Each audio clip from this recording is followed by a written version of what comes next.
राजस्थान में उपचुनावों को लेकर कांग्रेस बड़ी जोश में है।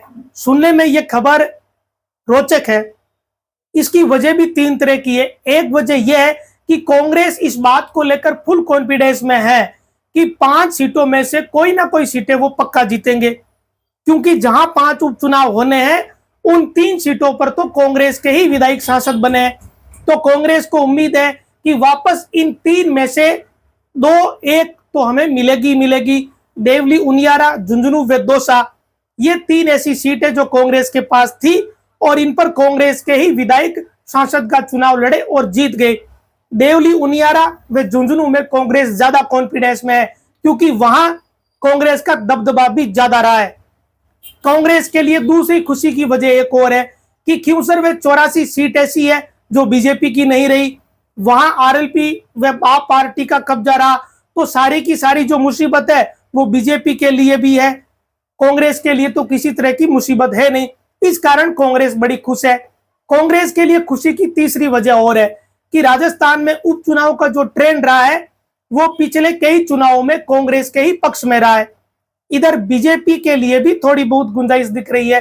बीजेपी के लिए इन 5 सीटों में से थोड़ी बहुत जहां गुंजाइश है उनमें बीजेपी ने गुंजाइश ढूंढी है झुंझुनू व खिंवसर में, क्योंकि यहां बीजेपी अच्छी टक्कर की स्थिति में रही है। अब बीजेपी 5 सीटों के उपचुनाव को लेकर जोर आजमाइश कर रही है।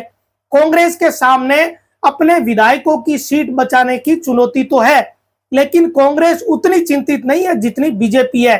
बीजेपी की कोशिश इन उपचुनावों में ट्रेंड तोड़ने की भी है, क्योंकि उपचुनावों का ट्रेंड कांग्रेस के पक्ष में रहा और अब बीजेपी ये चाहती है कि इस ट्रेंड को तोड़े। इसीलिए बीजेपी के नेता कह रहे कि हमारे पास खोने के लिए कुछ नहीं है, जो है वो पाने के लिए है, क्योंकि 5 में से कोई सीट बीजेपी की थी नहीं।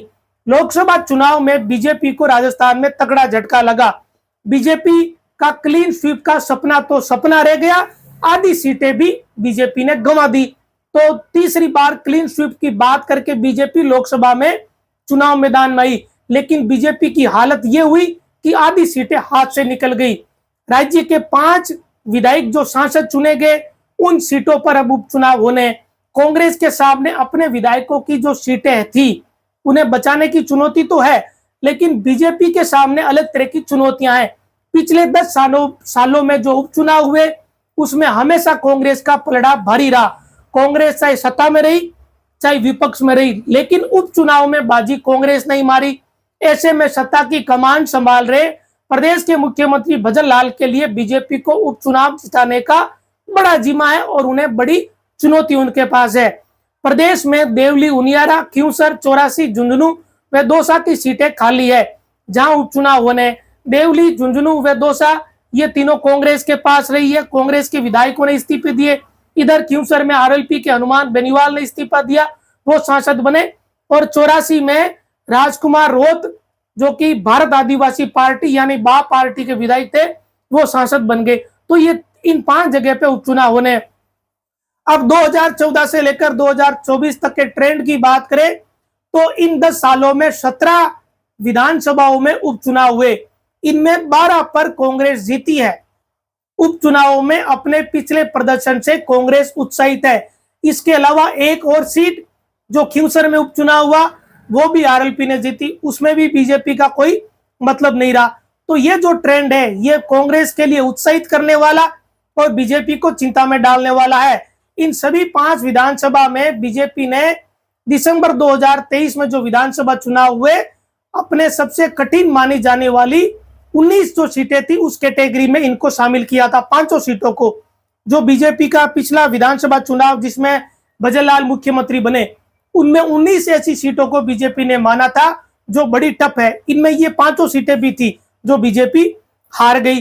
अब भले ही बीजेपी 5 सीट हारी और 19 को टफ माना, लेकिन सत्ता में है बीजेपी। ऐसे में सत्ता वाली पार्टी पर बड़ा दबाव रहता है कि इन उपचुनावों में से कम बीजेपी 2-3 तो सीटें जीते, क्योंकि वो सत्ता में।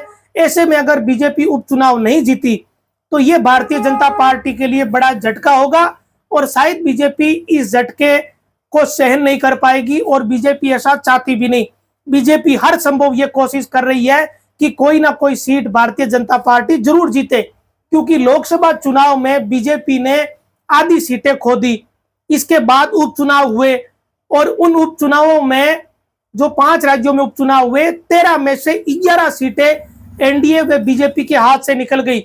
और अब आगे जो उपचुनाव होने हैं वो राजस्थान में यूपी में होने हैं। यूपी की 10 सीट व राजस्थान की 5 सीट।